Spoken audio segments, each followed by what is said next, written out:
I'm flying to Oslo, Norway,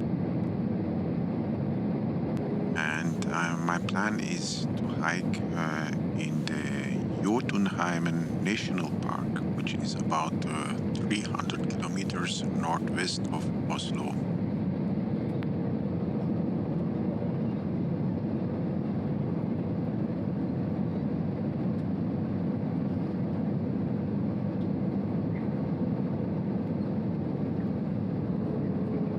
Jotunheimen is a mountainous region about a tree level with many mountains and lakes, and it also contains the highest mountain of Norway, which is called Galthöpingen, and it is also the first national park of Norway. Jotunheimen means home of the giants, and it should be a truly marvelous area for hiking. There are many jagged, sharp mountains which were shaped by glaciers. Actually, there are still many glaciers and many lakes. I think it will be wilder than the Alps, where there are hiking routes everywhere. But we'll see how it will be. I will be staying in a tent and being self-sufficient. Well, even though there are some huts where you could stay and cook in the kitchen something or eat in the restaurants, but I will do everything by myself and carry everything on my back.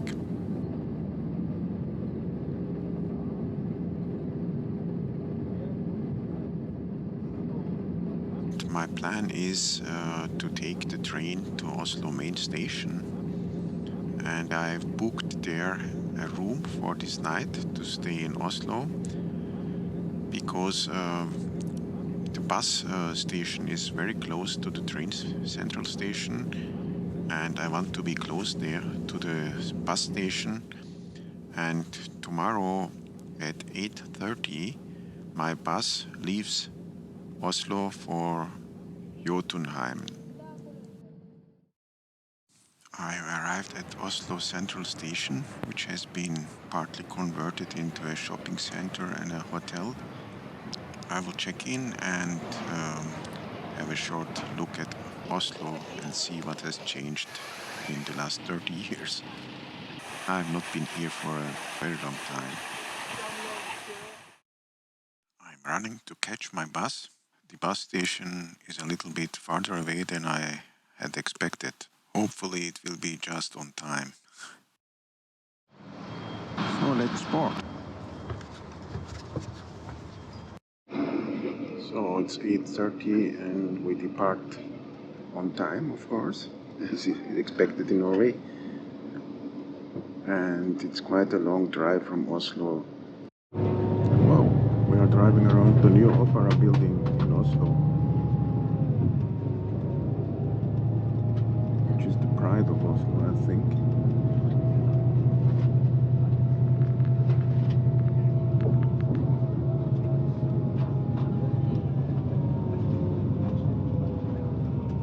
The harbor of Oslo.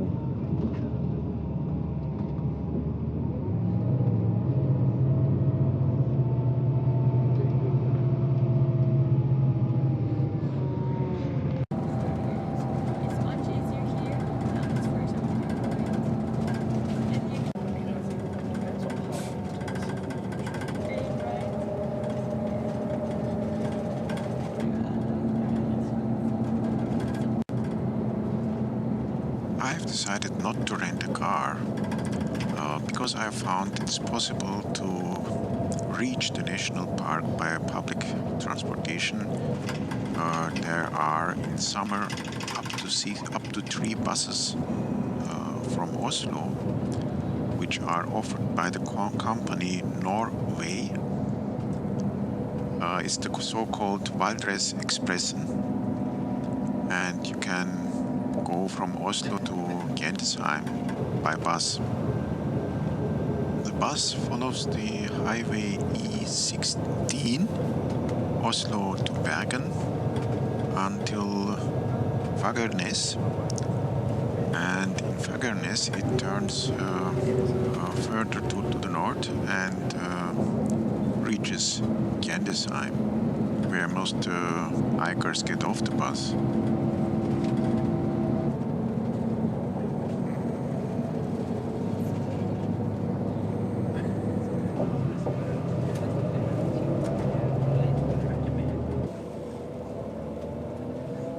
We have just reached Fagernes and leave E16 towards Jotunheim.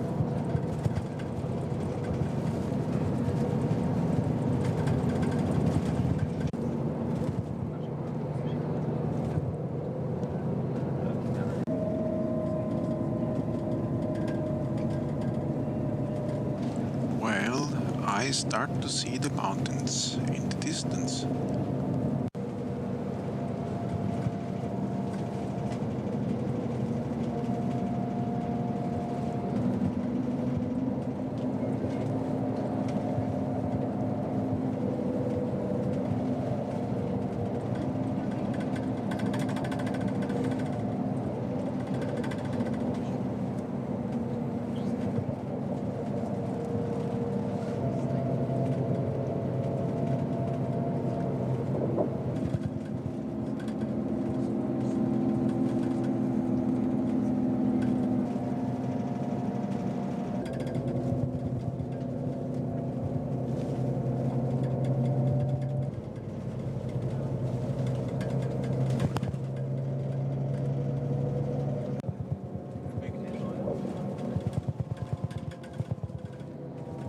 This is the end of the Big Din Lake, and the bus stops at Big Din Hotel.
After Big Din, the road goes uphill.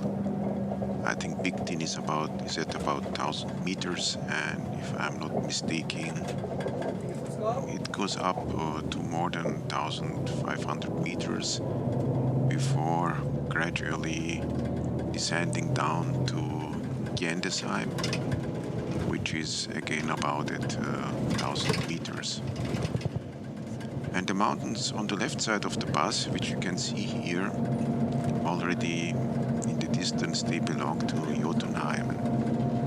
This area where the road is not part of the national park, even though it's also a very scenic, nice place to be. And from time to time, you see many cars which park alongside of the road. They are even hindering the traffic a little bit, and people take short hikes or just sit there to enjoy the nature on such a nice summer day. The mountain you see just in front of us is Vesselfjellet. It is 1,743 meters high, and over this mountain I should come back in 1 week.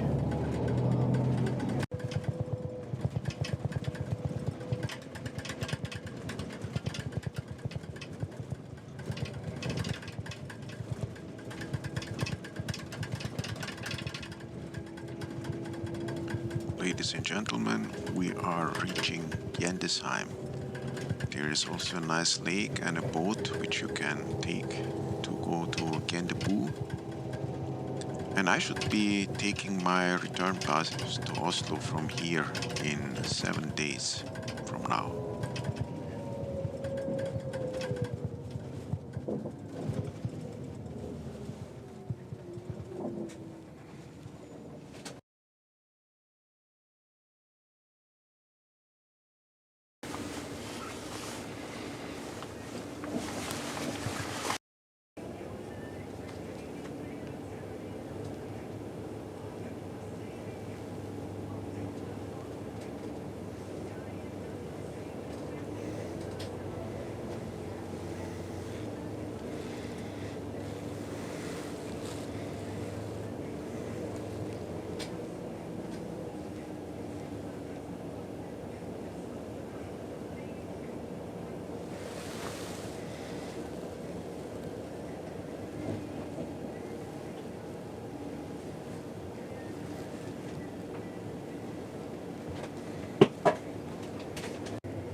I want to talk a little bit about how I planned this trip.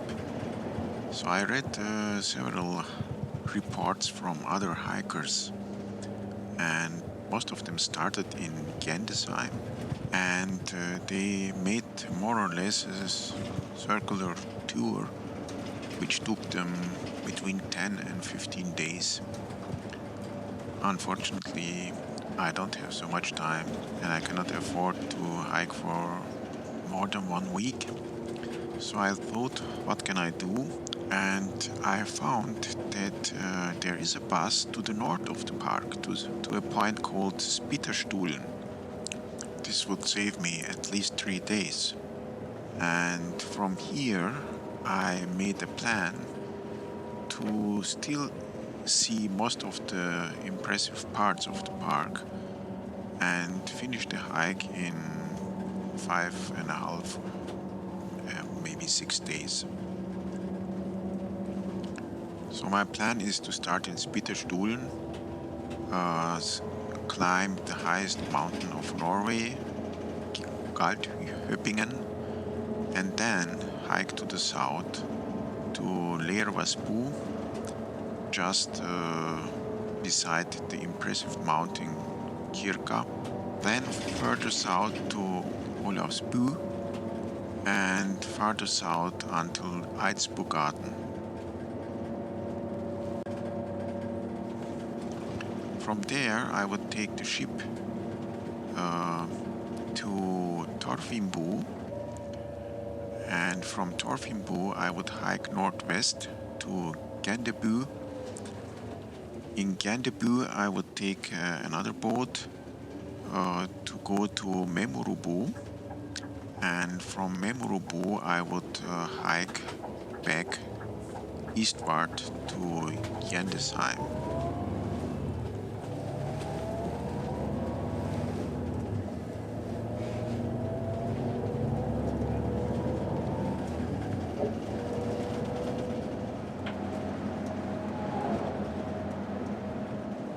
We are arriving in Lom. Lom is on an old trade route between the sea and Gudbrandsdal down to the Oslo area, and Lom is one of the cities which still have one of the old stave churches. This one is built in 1158, so it's very old. It's over 850 years old, and there are about, I think, 14 or so remaining stave churches in Norway. And this is the place where King Olaf, after converting to Christianity, started to Christianize Norway, I think, a little bit forcefully, I have read. Definitely a place with a lot of history.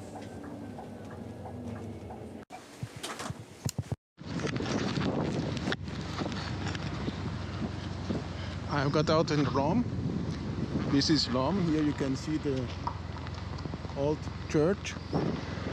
And I have to change here buses and take another one which goes to Spiterstulen. This is the one.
We are approaching Spiterstulen. In a few minutes, I will be out of my comfort zone with a cushioned seat and air-conditioned cabin, just sitting on my seat and looking out of the window. This all will end, and the next days will be pure adventure.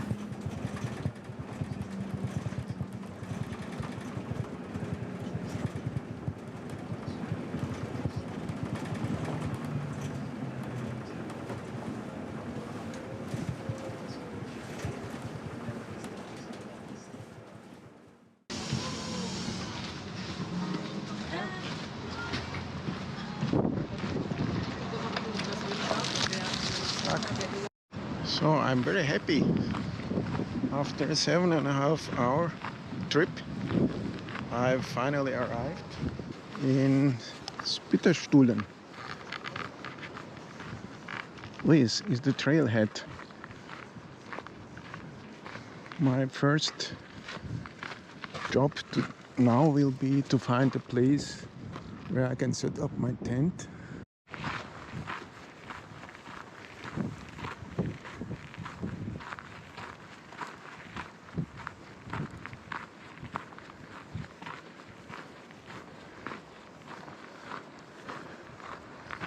Houses with grass roofs. Question for me is whether I should set up my tent here, or shall I climb up a little bit to reduce my climbing tomorrow.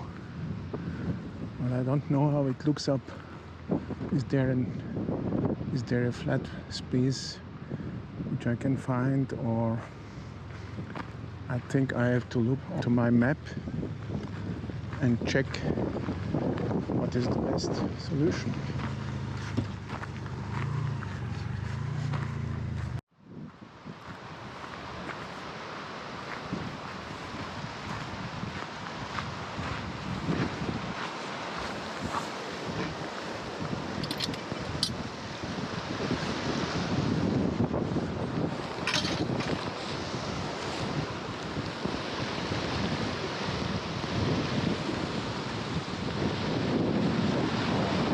Welcome to the wilderness.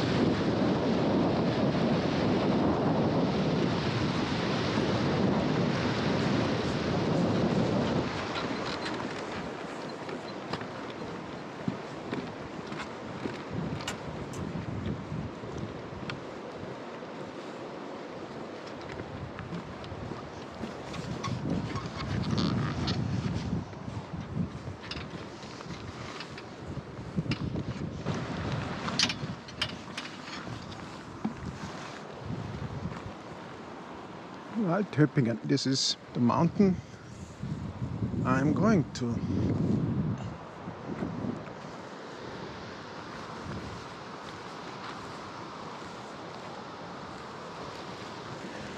It's 4 o'clock.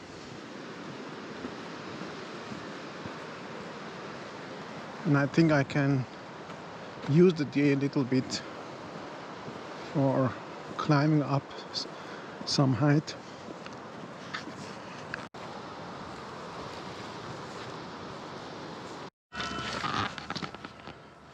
Automatic door closers.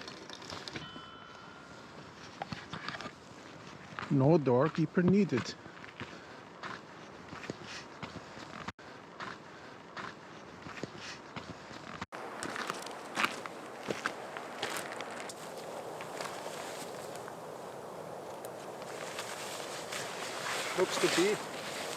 Looks to be a good place for my tent. Scandinavia is a very tent-friendly place. Okay, it's except of Denmark, which is not tent-friendly. You are allowed to pitch up your tent anywhere. Well, everywhere, of course, you shouldn't set up your tent just next to a house. You should have at least 150 to 100 meters deep distance. And here in Spiterstulen, you are expected not to tent within 1 kilometer. Those tents that you have seen below are those that have paid for the tenting place area. And they can use also the restroom and the showers.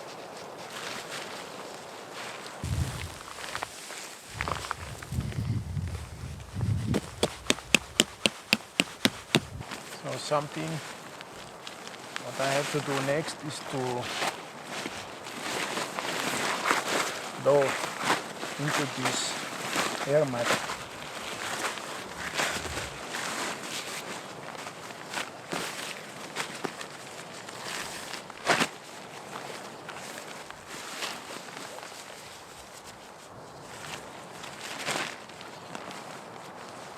So inflating this mat with this sack, once you do it a few times, it's quite easy. just create a volume, then close it and press it into the nut.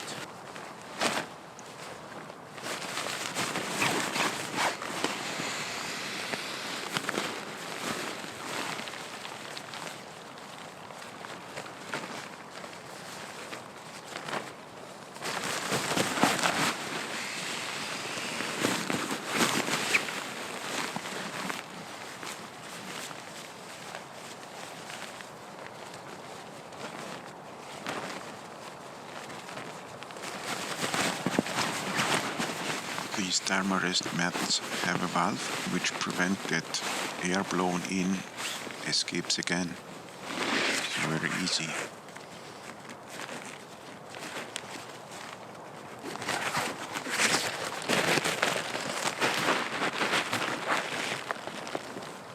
I'm extremely happy.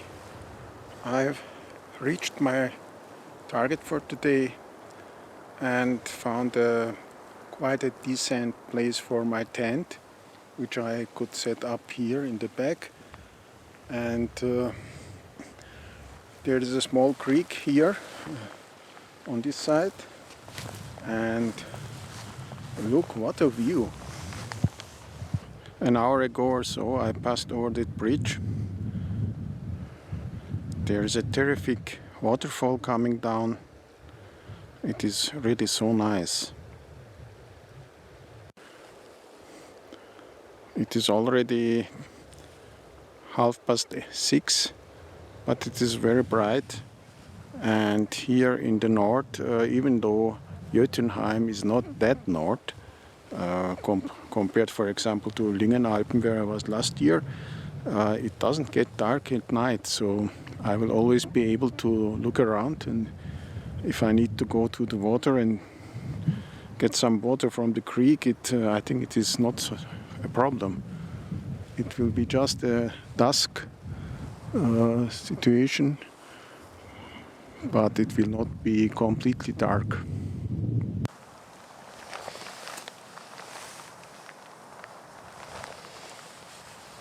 I'm going to set up my jet boil to cook, hopefully, a delicious meal.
I have dry food and I only need to fill it up with water, with boiled water, to make a meal. It doesn't get easier than that.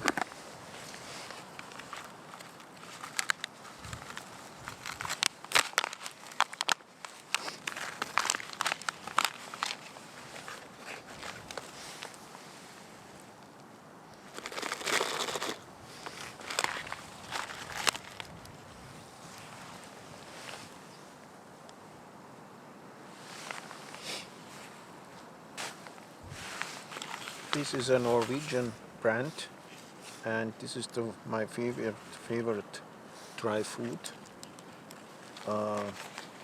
It's very easy to prepare. Here it is shown until what part you have to fill the water, and then you wait for 10 minutes after filling it up, and then the food is ready.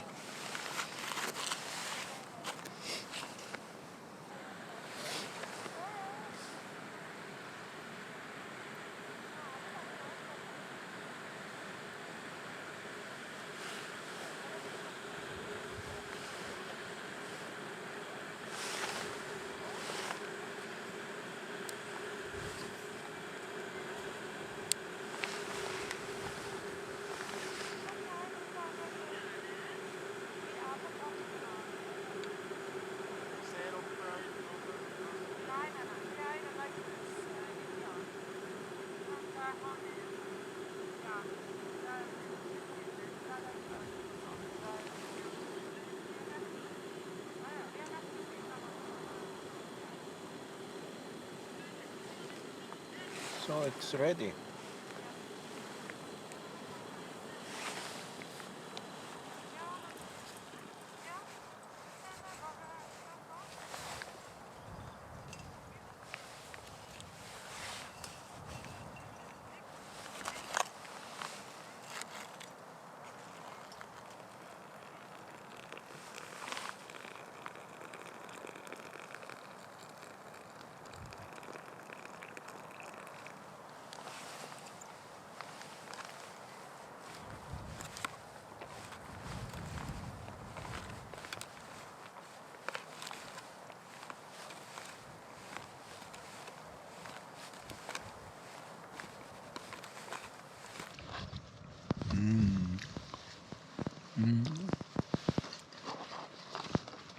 Delicious.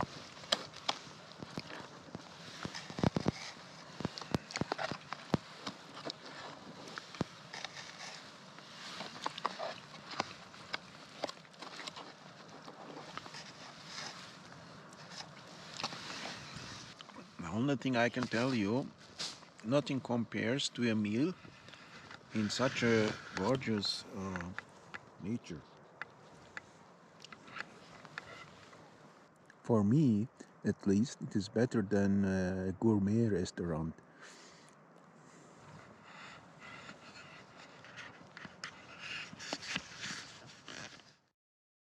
I had to get up, I had to pee, and I want to show you here how it looks at night, so how dark it gets at night. As you can see, it's not completely dark, and actually I can see with my eyes, I think, quite a lot better than the camera can.